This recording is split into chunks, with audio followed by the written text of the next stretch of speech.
নির্বাচনী ঐক্যের দ্বারপ্রান্তে মামুনুল হকের নেতৃত্বাধীন বাংলাদেশ খেলাফত মজলিস ও চরমোনাই পীর সাহেবের নেতৃত্বাধীন ইসলামী আন্দোলন বাংলাদেশ। আগামী জাতীয় সংসদ নির্বাচনে একটি আসনে ইসলামী দলসমূহের একজন প্রার্থী করার বিষয়ে বাংলাদেশ খেলাফত মজলিস ও ইসলামী আন্দোলন বাংলাদেশ নেতৃবৃন্দের যৌথ মতবিনিময় অনুষ্ঠিত হয়েছে।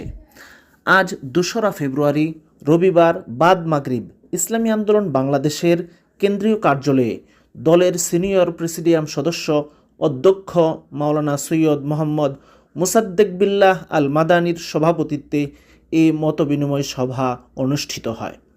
এতে বাংলাদেশ খেলাফত মজলিসের মহাসচিব মাওলানা জালাল উদ্দিন এর সাথে উপস্থিত ছিলেন যুগ্ম মহাসচিব মাওলানা আতাউল্লাহ আমিন, মুফতি শরাফত হুসাইন, মাওলানা তোফাজ্জল হোসেন মিয়াজি, মাওলানা ফয়সাল আহমদ ও মাওলানা আবুল হাসানাত জালালি।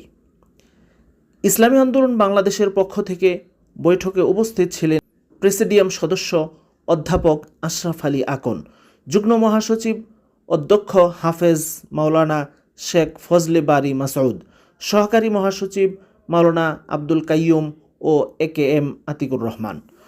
সভায় উভয় দলের নেতৃবৃন্দ আগামী জাতীয় নির্বাচনে ইসলামী দলসমূহের ঐক্যবদ্ধ প্ল্যাটফর্ম তৈরি করে জাতীয় নির্বাচনে অংশগ্রহণ করার জন্য নিজ নিজ অবস্থান থেকে কাজ করতে ঐক্যমত্য পোষণ করেন।